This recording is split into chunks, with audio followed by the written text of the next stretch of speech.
Hey, ¿qué tal? ¿Cómo están? Bienvenidos de nuevo al canal y el video del día de hoy, como ya vieron, se titula Defectos que todos los maestros de piano tienen, y decidí utilizar este título porque creo que este es un tema que es bastante importante y que todos deberíamos tenerlo en la mente, tanto alumnos como maestros, y al mismo tiempo todas las cosas que voy a mencionar hoy son cosas que creo que muchas veces no tenemos conscientes. ¿Y cuáles son todas estas cosas de las que voy a hablar? Bueno, pues voy a hablar de que todos nuestros maestros de piano son en realidad simplemente pianistas que están más avanzados que nosotros. Idealmente son pianistas que también todavía siguen aprendiendo. Son pianistas que además tuvieron una cierta formación específica, que tuvieron ciertos maestros en específico y que por lo tanto digamos que son herederos de una cierta tradición o de un cierto modo de enseñanza. Son herederos de un cierto aprendizaje que ellos a su vez transmiten a nosotros como alumnos de una forma muy particular. Y todos los maestros funcionamos así, es decir, es lógico que todos los maestros enseñamos las cosas que a nosotros nos enseñaron, pero eso tiene ciertas implicaciones que es bueno conocer. Ahora solamente quiero hacer un par de aclaraciones porque creo que este video puede ser un tanto peligroso si se entiende de una manera equivocada. Como ya les he dicho anteriormente,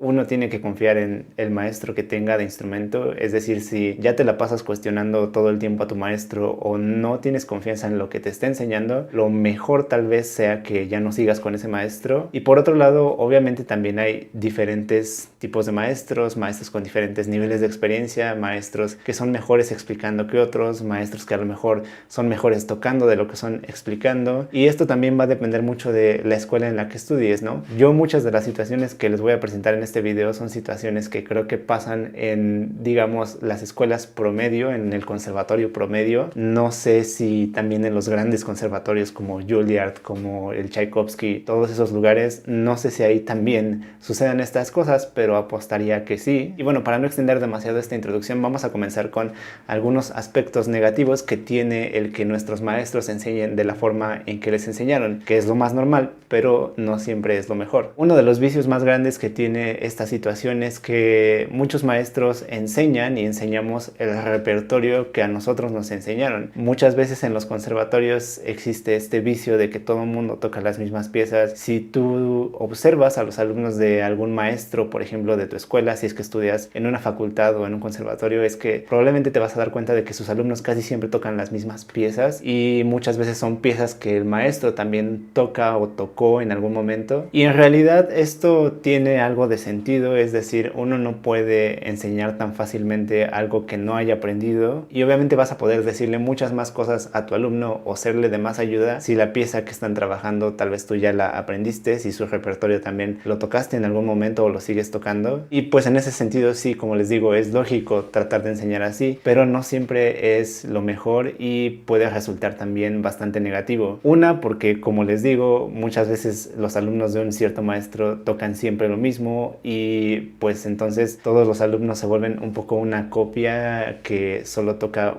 una cantidad de música muy reducida, y eso pues nunca es bueno. En general uno debe de tratar de tocar la mayor cantidad de música posible, y creo que además esto trae otros vicios, porque por ejemplo hay muchos maestros que no te permiten en absoluto tener libertad de escoger cierto repertorio que tal vez te interese, y a veces eso también tiene razones de ser. O sea, puede ser que tú escojas repertorio sin saber si estás preparado para él, pero creo que también a veces los maestros hacen esto porque temen el tener que ver cosas que nunca trabajaron, temen el tener que tratar de estudiar música que es nueva. Y la verdad es que esto lo entiendo, es decir, uno cuando tiene muchos alumnos y un maestro, por ejemplo, de conservatorio, difícilmente tiene el tiempo de estar revisando cosas nuevas para poder enseñarlas de la mejor forma a sus alumnos cuando tiene que dar un montón de clases, y además tal vez tiene él que estudiar su propio repertorio, sus propias cosas. Muchas veces no hay tiempo de esto, y entonces tal vez eso puede ser una razón para evitar el tener que revisar repertorio nuevo que un alumno te proponga. Ahora, otro vicio que también sucede mucho con los maestros es que hay maestros que tienen ciertas ideas muy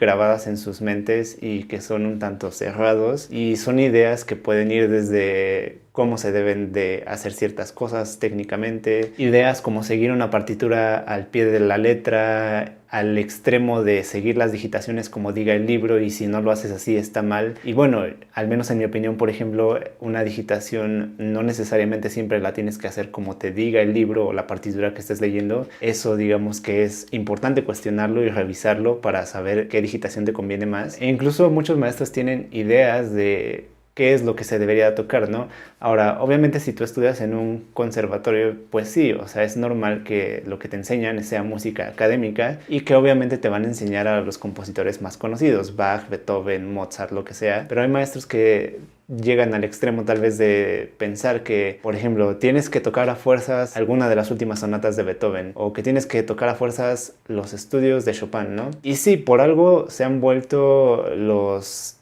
iconos que son esas piezas, por algo todo el mundo las estudia porque tienen mucho valor de aprendizaje y mucho valor como música, pero esto a veces se puede llevar a extremos innecesarios. Y si ustedes han estudiado en un conservatorio, seguro han sabido de historias de compañeros o a ustedes mismos tal vez les ha pasado que cuando tú te cambias de un maestro a otro muchas veces te regresan o te dicen no, es que no sabes nada o no, es que tu técnica está toda mal, y uno corre este peligro como maestro porque es muy fácil pensar que la forma en la que uno hace las cosas debe ser la única forma o debe ser la única correcta, y también tiene mucho sentido, es decir, es como un mecanismo de defensa. Si uno se abre a que pueda haber otras formas de hacer algo técnicamente o que puede haber otras formas de aprender ciertas habilidades técnicas, pues eso hace caber la posibilidad de que a lo mejor nuestra forma de enseñar o nuestra forma en la que nos enseñaron a nosotros no fue la mejor, y eso es algo que no es fácil de enfrentar. Ahora, finalmente, otra cosa que también creo que pasa mucho con los maestros y que a veces pueden tener ciertos defectos en cómo nos aconsejan a nosotros como alumnos es que las oportunidades en sí de carrera de lo que nosotros estudiamos han ido cambiando conforme ha pasado el tiempo. El panorama de cómo es el medio musical hoy en día es muy diferente de cómo era hace tal vez 20 o 30 años que ellos eran estudiantes. Y les doy ejemplos muy concretos. Mi maestro de piano en la facultad, el último que tuve, porque tuve varios, él me contaba que él, si llegó a obtener un puesto en la facultad, fue porque en algún momento, cuando casi se acababa de graduar, hubo una oportunidad de becas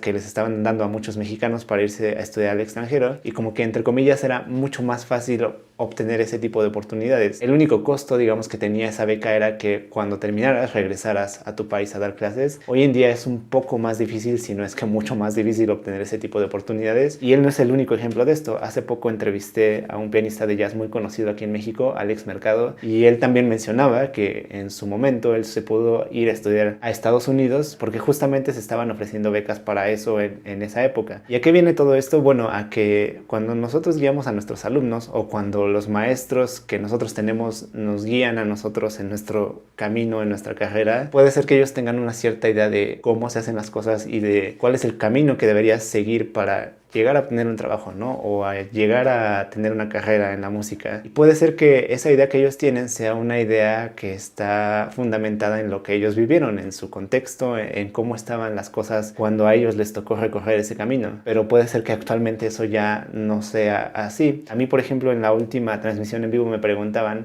que por qué no estudiaba un posgrado, y mi respuesta corta es que siento que no vale la pena. Ahora, seguro mucha gente que está viendo esto se podrá escandalizar porque creo que tenemos una cultura muy de justamente, ya hiciste una licenciatura, bueno, ahora ve y haz un doctorado. Pero yo creo que ahora las cosas se están moviendo un poco diferente y creo que hay que considerar que ahora hay un montón de gente que hace posgrados, ya no es lo mismo que antes. Antes tener una licenciatura incluso era algo, digamos, un poco raro en la época pasada, en, digamos, una generación antes de la que está ahorita. Una licenciatura era más rara y un posgrado todavía era más extraño, y eso hacía que el puro hecho de tener esos títulos te abriera ciertas oportunidades. Pero creo que ahora ya no es así, y creo que ahora lo que hay que hacer es más bien pensar en qué oportunidades hay que están, digamos, abandonadas o en las que nadie se está fijando. Ahora, este tema ya es para otro video, pero regresando a lo que estábamos hablando, pues justamente muchas veces los maestros, dados el camino que ellos han recorrido, pueden tener ideas